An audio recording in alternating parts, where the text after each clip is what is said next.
Hi, everyone. I'm Cindy Grines. I'm the Chief Scientific Officer at the Northside Hospital Cardiovascular Institute. And today we're going to talk about this incredible paper, which is named Effect of Race on Clinical Outcomes Following Hemodynamic Supported High-Risk PCI. With me today, we have the first author and presenter, Brittany Fuller from Henry Ford Hospital in Detroit, along with Wayne Batchelor and Babar Basir from Henry Ford as well. Brittany, what can you tell us about this study? Thank you, Cindy, for that great introduction. So I'm going to get started. So we know racial disparities persist in non-white populations across access, treatment, and outcomes for coronary disease. And we know that following PCI, poor outcomes persist, particularly for Black patients when you account for everything else. And we tried to look to see if there was a reason why. So, in a pre-specified analysis of the PROTECT-2 randomized trial, we assessed the racial differences in outcomes at 90 days following MCS with Impella 2.5 versus a balloon pump during a high-risk PCI. We looked at major adverse events that were assessed at hospital discharge and at 90 days. That included death, MI, stroke or TIA, repeat revascularization, operations including those for limb ischemia, acute renal failure, severe hypotension, CPR or ACLS, ventricular arrhythmias, severe AI, or angiographic failure or PCI failure. So this slide is fairly busy, but just to look at some of the baseline characteristics and pulled out some of the ones that were more characteristic of the non-white patients that I thought were important. They were younger patients. They tended to have a lower incidence of prior MI, CABG, and COPD, but they had a higher incidence of diabetes. They had similar syntax scores. The number of lesions treated were similar. The duration of support and the duration of the index procedure were all similar. Interestingly enough, they all had significantly lower use of atherectomy. More importantly, they had more repeat revascularization. So as you can see in the results graphs here, that early on in the index, immediately post-procedure, that the graphs between the non-white and white patients separated pretty quickly and maintained that separation throughout the index procedure. When you compared non-white and white patients, there was a separation in the balloon pump and VAD patients, but that stayed fairly consistent. You started to see a little bit of separation in the balloon pump patients out towards 90 days, but that stayed pretty consistent in the immediate post-procedure time. At 90 days, MACE rates were similar for non-white and white patients, but lower for Black patients. They tended to trend towards lower for Black patients. And then the MACE rates were lower in the Impella group compared to the balloon pump group in the non-white patients. There was a trend that this was possibly largely driven by a reduction in repeat revascularization. So for non-white patients, there was a higher rate of repeat revascularization, which may be due to the use of less atherectomy, and these patients were also more diabetic.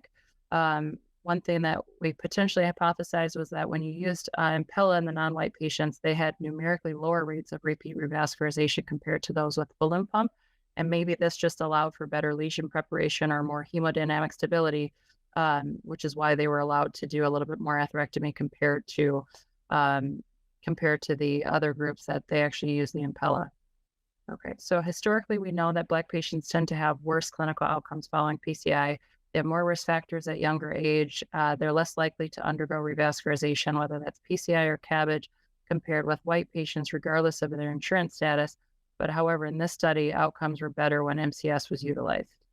Well, thank you very much, Brittany. This is a very, very interesting study. I have a quick question. There are clearly baseline differences between these patients, the Blacks and the non-Blacks, and the whites and the non-whites. And so the question I have, were you able to do any multivariable analysis?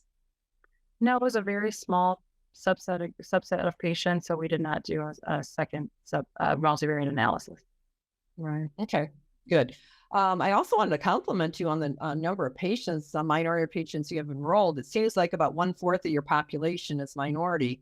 Do you have any explanation for that? Because that's certainly higher than what we see at a national level. We're only about 4% of patients in randomized trials are Black. I think that's dependent on the site. The site enrollment were mostly in urban areas with a higher African American population. So I think that's why with, Henry Ford and DMC being sites that very high enrollers, and it's in an urban area. So I think that's the reason. Okay, thank you. And Bob, are you, there were obviously no differences in revascularization rates here because everybody got revascularized, but do you have any information from your cardiogenic shock experience? Are we discriminating against Black patients with regard to offering revascularization?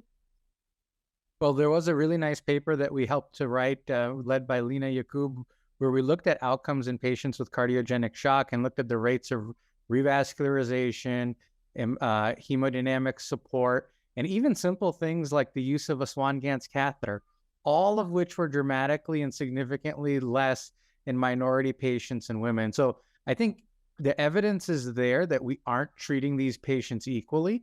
However, what's really nice to see in this study is that when therapies are delivered to the patient, then they do get the benefit of that therapy. And so here in the high-risk PCI cohort, we have minority patients here that were actually got a lot of benefit from the use of hemodynamic support and got, what seems to be more revascularization and less rates of target vessel revascularization after the fact.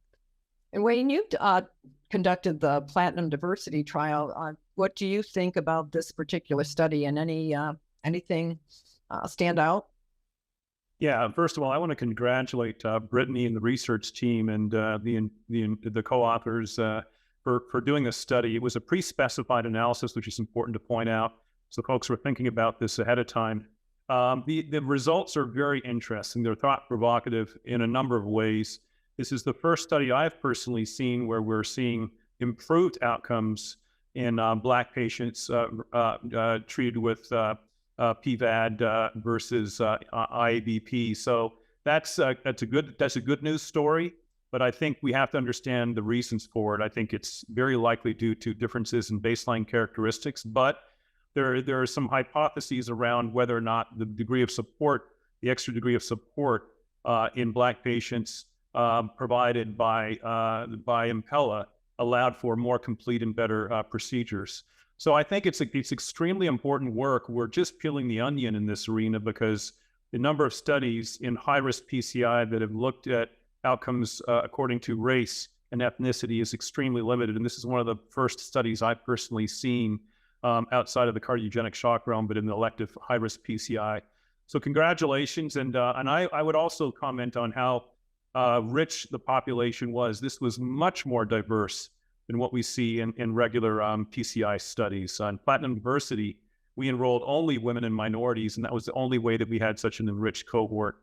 So congratulations to the sites enrolling in this study. And I think Babar's point is well taken. When we eliminate the bias and we randomize, we see actually that these therapies work, and if anything, interestingly, may even work better in certain racial groups. We don't know, but at least there was a good trend in this case. Right. And I think that Babar has shown in some of the cardiogenic shock initiative, if you follow a protocol, standardized protocol, then you tend not to discriminate. So women get more treatment and Blacks get more treatment. Brittany, I have a question. I mean, sometimes, women have heart failure with preserved ejection fraction, and sometimes Blacks might have this dilated cardiomyopathy that's probably genetic, and sometimes Blacks have more LVH. Did you happen to notice any of this in your trial? We did try to pull out some of that data and look at that because we do know that Black patients tend to have a little bit more LVH, and the compliance of ventricles a little bit different. Could we draw any conclusions from that? No, but we did note that they did have more LVH, which could be the reason why they responded better to the Impella also. All right. So we don't really know these mechanisms, but I think it's very interesting that if one looks at the data on cardiogenic shock, women seem to benefit more than men.